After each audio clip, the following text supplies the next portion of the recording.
Yo tout le monde, c'est Thomas de Cards Hunter, j'espère que vous allez bien. On se retrouve aujourd'hui pour la suite de la dernière vidéo. On va parler cette fois-ci de 2025. Déjà, je tenais à remercier tout le monde, tous ceux qui ont laissé des commentaires. Merci pour l'accueil de la dernière vidéo.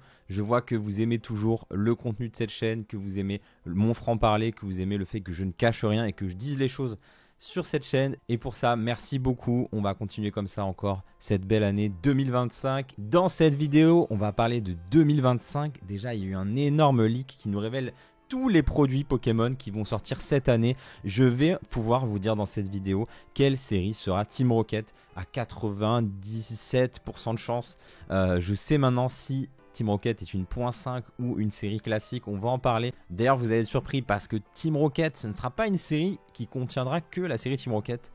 Je vous en dis un peu plus tout à l'heure. On va également parler de tous les sujets sensibles du moment. On va parler de 8.5 dans cette vidéo avec cette sortie un petit peu difficile. Je vais vous expliquer en fait ce qui se passe exactement.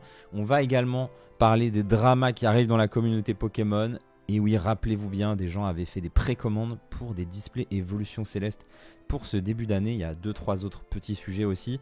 On va parler aussi sur un plan positif de cette année qui pour moi va être la meilleure année Pokémon qu'on ait connue depuis extrêmement longtemps. Donc il va falloir quand même qu'on parle de positif parce que ce qui se prépare avec EV9 et les séries suivantes, moi je suis extrêmement impatient, ça va être incroyable. Ça va être difficile d'avoir des produits pour vous, ça c'est une réalité. Malheureusement ça va être très compliqué, mais en termes de qualité de cartes, en termes d'illustration, en termes de Pokémon, etc., je pense qu'on va connaître une année qui sera une des meilleures années de toute l'histoire de Pokémon. On en reparle aussi tout à l'heure. Pour finir, on va un petit peu parler aussi de One Piece qui sort en français, de la suite sur l'Orcana, du TCG League of Legends qui va sortir cette année.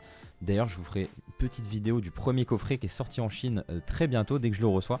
Et puis, je vais vous parler un petit peu des perspectives d'avenir pour moi, pour la boutique, pour la chaîne YouTube dans cette vidéo. Allez, c'est parti. Et je vous retrouve avec l'énorme leak qui est tombé sur le Discord il y a maintenant quelques heures. C'est le planning 2025. Alors j'imagine que c'est quelque chose qui est une photo qui a été volée peut-être soit dans des bureaux, soit chez un fournisseur, soit je sais pas exactement, peut-être chez un revendeur, comme par exemple, je sais pas, Micromania ou autre. Le planning des sorties des produits 2025 de Pokémon.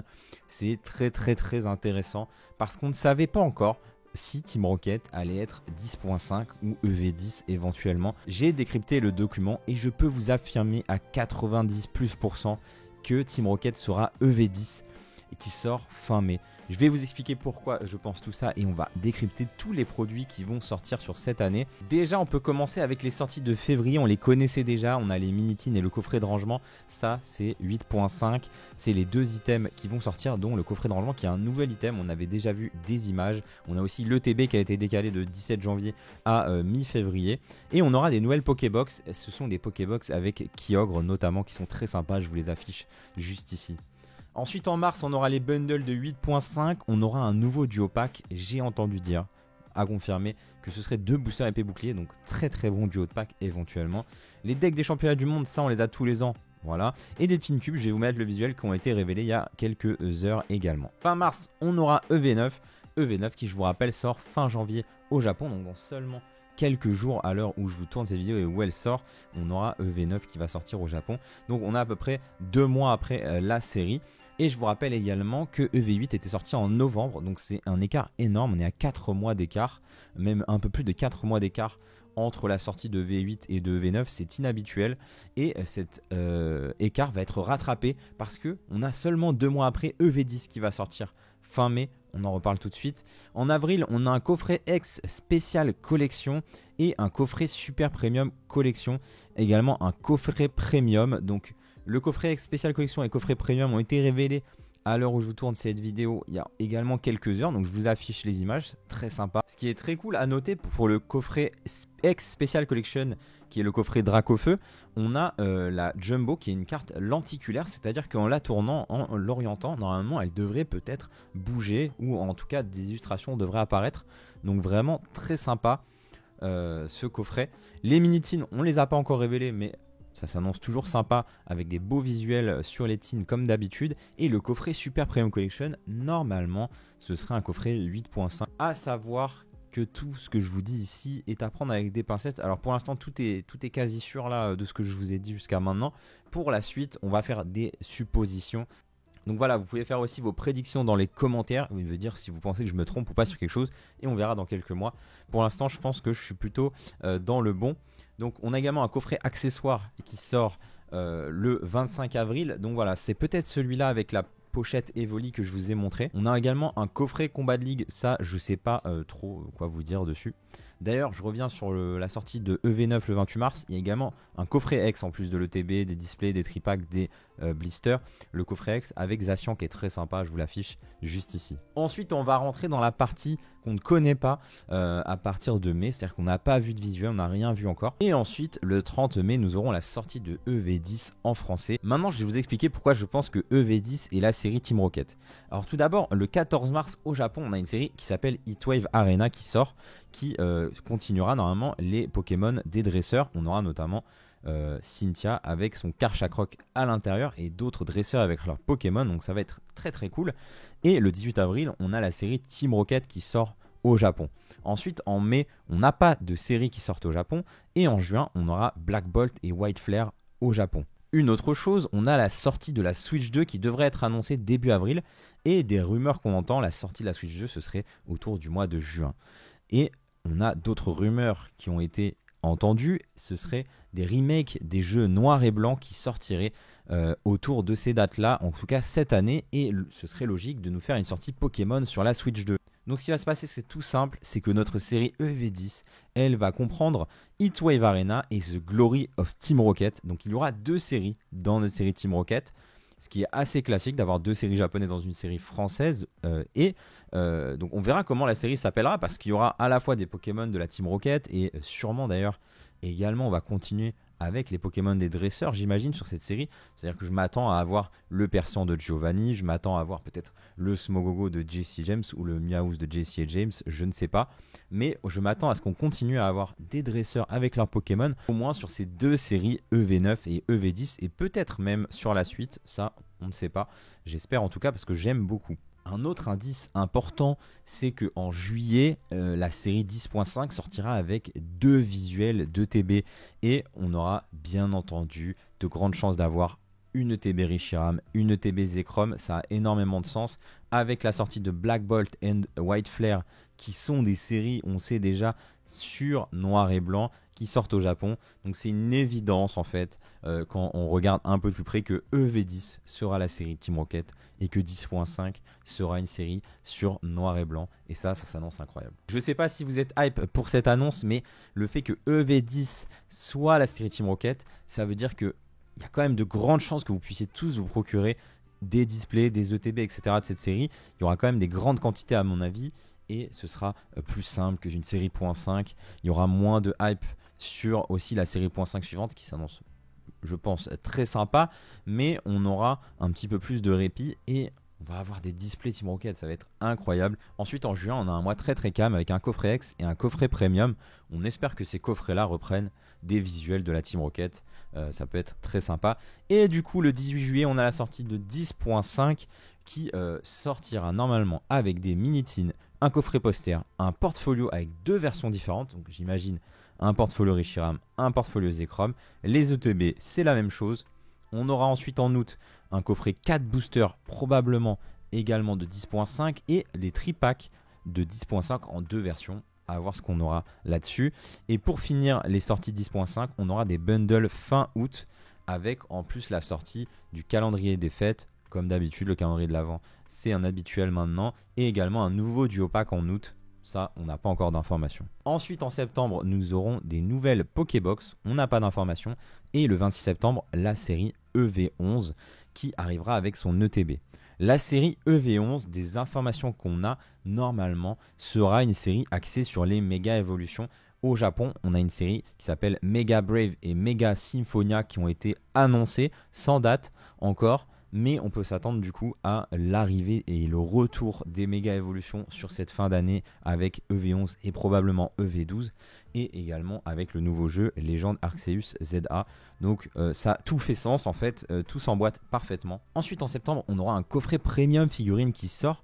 Des informations que j'ai entendues, ce serait un coffret 8.5. Donc on aurait du 8.5 vraiment jusqu'à septembre. À voir, ça c'est pas du tout sûr, mais a priori ce serait probablement ça. En octobre, on aurait un nouveau duo pack, un nouveau coffret X, une nouvelle mini tin, des decks du dresseur et des Pokéballs. Voilà, du classique. On n'a pas de visuel, on n'a pas d'infos. En novembre, un nouveau coffret premium figurine. Écoutez, peut-être celui-ci sur 10.5, je ne sais pas du tout. Et EV12 qui sort en fin d'année. Nous n'avons pas d'informations sur EV12 à l'heure actuelle, mais j'imagine, je trouve ça très logique qu'on ait une autre série sur les méga évolutions. En tout cas, la série, elle arrivera avec une ETB, bien sûr, mais également un coffret ultra premium. Allez, je vais faire un petit call, on va le tenter. Je vois bien le coffret ultra premium méga Rayquaza. Voilà, j'espère que ça arrive. En tout cas, il n'y a pas d'infos, donc ne vous enflammez pas. On aura également un coffret X, un coffret premium, un coffre au trésor et, on sait bizarre, il y a écrit que également un autre tripack, un tripack en tout cas, à voir ce qu'il y aura en cette fin d'année. En tout cas, ce planning est indicatif, bien sûr. Toutes les dates ne seront pas forcément respectées. Il y a également des produits qui vont être rajoutés. Notamment, on ne voit pas ici le coffret eau florissante 151 qui devrait sortir normalement en avril en France. Ni les reprints, ni les restocks bien entendu de Pokémon, ni les produits éventuellement ajoutés, décalés, supprimés, je ne sais quoi. Donc prenez ces informations avec précaution. En tout cas, moi je suis très très hype. Je ne sais pas, vous, dites-moi ce que vous en pensez dans les commentaires. Cette année, on va avoir que des produits qui paraissent qualitatifs. Déjà, juste les visuels des produits qu'on a de janvier à avril, c'est beaucoup mieux qu'avant. Forcément, on a arrêté de mettre des Ogarpon, on a arrêté de mettre des Pokémon Terra Crystal. Et là, en fait, on est en train de faire que du kiff. On met des Pokémon avec leur dresseur, on va avoir des méga évolutions, on va avoir des cartes basées sur la Team Rocket, des cartes basées sur noir et blanc. Donc ça va être vraiment que du kiff cette année.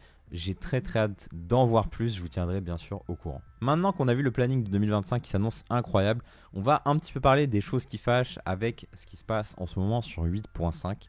Déjà, je tenais à repréciser parce qu'il y a eu énormément de rumeurs et qui ont engendré en partie cette folie qui se passe actuellement. On a énormément de gens qui balancent des rumeurs infondées tout le temps en ce moment sur Pokémon, c'est insupportable. Par exemple, 8.5, tout le monde a été cut, 8.5, il n'y a pas de stock. Alors que en réalité, de ce que j'ai pu constater, 8.5, il n'y a pas moins de stock que sur une série comme Destinée de Paldea. Je ne pense pas honnêtement qu'il y ait moins de stock. Ce qui se passe par contre, c'est qu'il y a beaucoup plus de demandes que quand on a eu une série comme Destinée de Paldea. Donc on n'a pas assez de stock pour contenter tout le monde. Et en plus de ça, les fausses rumeurs et tout ce qui se passe autour de Pokémon actuellement avec la sortie de Pocket, les influenceurs qui se remettent à nouveau dans le game et puis les bonnes séries qui reprennent, tout simplement la demande est bien supérieure à l'offre. Mais par contre, vous avez des gens qui essaient de manipuler le marché en vous disant qui en a trop, en vous disant qui en a pas assez, etc. C'est ce qui avait été le cas, notamment il y a quelques mois. Souvenez-vous, une boutique que je nommerai pas les boutiques ici, a mis des précommandes sur des displays Évolution Céleste pour janvier 2025. Voilà, vous avez entendu parler de ces displays, vous? Non, bien sûr. Ça avait déjà fait polémique à l'époque. La boutique avait vendu des displays. D'autres boutiques avaient fait des précommandes. Je crois qu'il y a plusieurs boutiques qui ont fait des précommandes pour ce fameux restock qui n'avait aucun sens, qui est extrêmement peu fondé en tout cas. Ce qui s'était passé par contre, c'est que pendant quelques jours ou quelques heures, les displays EB7 étaient descendus en prix. Les displays qu'on voyait à 700 € à l'époque étaient peut-être descendus à 550-600 € l'espace de quelques heures, le temps que les plus malins reprennent un petit peu de stock. Mais aujourd'hui, on va avoir un nouveau drama dans la commu Pokémon. Si ces displays ne sont pas livrés, attendez-vous à entendre parler de ça dans les prochains jours. Un autre drama qu'on voit arriver, c'est une certaine boutique Pokémon, une autre qui aurait mis des centaines, voire des milliers de produits 8.5 en précommande, ce qui pour le coup n'a aucun sens, qui a ouvert les vannes, voilà, qui a dû récolter des centaines de milliers d'euros, on va voir dans les prochaines semaines ce qui se passe. Il risque d'y avoir encore du gros drama sur 8.5. On voit également de plus en plus de boutiques popées qui ont l'air d'être des boutiques scammy, des sites pour arnaquer la maman de Jordi et de Néo. Voilà, ça on en voit tous les jours popper et de plus en plus d'arnaques arriver. Donc faites attention avec vos achats Pokémon. Quand je vois l'attente sur EV9, notamment c'est un magnifique ETB avec N et Zoroark, et que je vois des précommandes en dessous de 50 € sur Facebook, je me dis qu'il y a quelque chose qui cloche. Donc méfiez-vous. Ces ETB, elles se revendent déjà plus de 100$ aux US en précommande. C'est absolument abusé, je vous le conçois. Mais si c'est trop beau pour être vrai, faites quand même quelques vérifications avant d'acheter. Par contre, ne cédez pas au prix de ces boutiques que je vous affiche, voilà, qui vendent des tripacks 49,99€. Ça, c'est juste honteux. C'est juste une honte absolue. Ce qui est fou, c'est que nous, en tant que boutique spécialisée, je parle de moi, mais d'autres, si on vend des produits un petit peu plus chers que le retail, ben, on se prend déjà énormément de critiques. Mais ces boutiques-là, de manière totalement normale, vous vendent des tripacks 49,99€, des coffrets posters 99,99€. Alors, juste pour rigoler, je me suis mis à faire des petits calculs, juste comme ça. Voilà, donc si on vous vend un tripack tout simplement 49,99€, on est à 284% de marge, voilà, tranquille. Pour les coffrets posters, c'est exactement la même chose quand on vous les vend à 54,90€. C'est pareil, on est sur plus de 280% de marge. Et le coffret classeur, oh non, seulement 234% de marge si on vous le vend 99,99€, rendez-vous bien compte. Donc ce qui est vraiment hallucinant, c'est que ces boutiques-là, c'est eux qui ont le plus de stock en France à l'heure actuelle, parce que c'est les plus grosses boutiques qui vendent du jeu de société, etc. Je dis pas que c'est pas normal qu'ils aient le plus de quantité, par contre, de faire des x3, des grands x3 sur des prix conseillés de vente, ça je trouve que c'est vraiment du foutage de gueule. Au final, beaucoup de gens critiquent les grandes surfaces qui vont pas respecter les dates de sortie, etc. Mais au moins les grandes surfaces, même s'ils ont des énormes volumes, bah, au moins ils permettent à des gens d'avoir des produits à un prix raisonnable. On a aussi les boutiques un peu plus malignes qui vont vous vendre 20 ETB sur leur site à 59,90. Par contre, les 100 et quelques derrière, ils vont les mettre à Vogt à 1€ prix de départ. Et vu que les boosters se vendent à 20€, ça va partir à 200€ le TB. Bien vu. Voilà, encore une fois, je ne vous dis pas que ces plateformes de vente en live ou que tous les vendeurs sont malhonnêtes. La plupart des gens qui vendent sur ces plateformes-là, ils ont très peu de stock. Ils vont les racheter à gauche pour les revendre à droite et ils font pas des marges faramineuses. Par contre, je vous dis juste de ne pas acheter à ces boutiques qui ont beaucoup de quantité et qui soit vous vendent le prix 3 fois le prix retail ou soit passent tout sur leur plateforme Vogt et compagnie. Ça me fait penser à cette boutique que je nommerai pas qui avait limité la vente des boosters de l'Orcana chapitre 2 à un booster par personne en boutique physique. C'est-à-dire que des gens avaient fait la queue, on leur avait dit tu peux acheter un booster. Par contre, une semaine après, ça envoyait des displays et des displays sur Vogt. Donc ça, on vous oublie pas les gars. Pour ce qui est de 2025, c'est également la sortie de One Piece en français et c'est déjà dans quelques jours. Donc très très intéressant de suivre ce qui va se passer. Pour vous donner un petit peu de contexte, One Piece en français sortira à partir de OP09. Donc ça, on va pas réavoir toutes les séries One Piece en français. On aura One Piece OP09 qui sort dans quelques semaines. Fin février, on devrait avoir PRB01 qui est une série qui reprend je crois les 6 premières séries de One Piece et qui en fait un espèce de remake comme une .5. Donc on va avoir la plupart des cartes qui ne sont pas sorties en français qui seront en français. On va notamment avoir la plupart des mangas qui seront obtenables dans le God Pack et qui va valoir probablement une fortune en français. Ce sera le seul moyen d'avoir Shanks manga, ce sera le seul moyen d'avoir Ace manga, Luffy manga des premières séries One Piece. Donc ce God Pack va sûrement valoir de l'or. Et ensuite on va continuer les séries One Piece tout au cours de l'année. On aura OP10 qui sortira en même temps qu'aux États-Unis ou un petit peu après. Et puis ensuite, on va rattraper comme ça les sorties anglaises et être synchronisé avec la version anglaise du jeu. On a également l'Orcana qui a annoncé ses 3 prochains sets. On a le chapitre 7, 8 et 9. Je vous mets les visuels juste ici, notamment le chapitre 9 qui s'annonce incroyable. J'ai beaucoup d'attentes sur cette année sur l'Orcana. L'Orcana qui a connu un petit coup de mou sur la fin d'année dernière, mais qui devrait remonter tranquillement, je pense, avec le chapitre 7 qui s'annonce plutôt sympa, le chapitre 8 un peu plus hypant, et le chapitre 9 qui sera un peu la culmination de l'année sur l'Orcana, mais on en parlera en temps voulu. En tout cas, j'ai quand même pas mal d'attentes. Je pense que l'Orcana va remonter tranquillement la pente en ce qui concerne les ventes. Et ce qui pourrait être game changer, c'est l'annonce d'une application l'Orcana pour jouer sur mobile, PC, etc. en ligne. On attend une annonce de ce type-là. Il y a des rumeurs, je ne sais pas ce qu'il en est. En tout cas, il y a beaucoup d'attentes. Et pour finir sur les autres TCG, on a le TCG League of Legends qui devrait arriver en Chine, en tout cas dans la première moitié de l'année. On attend une première série League of Legends. Pour l'instant, les détails n'ont pas encore été annoncés pour une sortie globale en anglais, français, etc. mais c'est en cours de discussion chez Riot Games. Donc on attend plus d'informations. Pour l'instant, on a déjà un premier coffret qui est sorti en quantité très limitée en Chine, environ 5000 exemplaires. La Arcane Setbox, dedans il y a 6 cartes qui reprennent des personnages d'Arcane et qui ont l'air très très cool. On se fera l'unboxing sur la chaîne. J'attends de recevoir les coffrets dans les prochaines semaines. Et puis on aura plus de détails dans l'année. N'hésitez pas d'ailleurs si vous voulez voir un petit peu plus des règles du jeu. Il y a Val et PL qui ont sorti une vidéo où ils vous expliquent comment jouer à League of Legends. Parce qu'on a déjà les règles de base du jeu. Il y a déjà des gens qui ont essayé le jeu.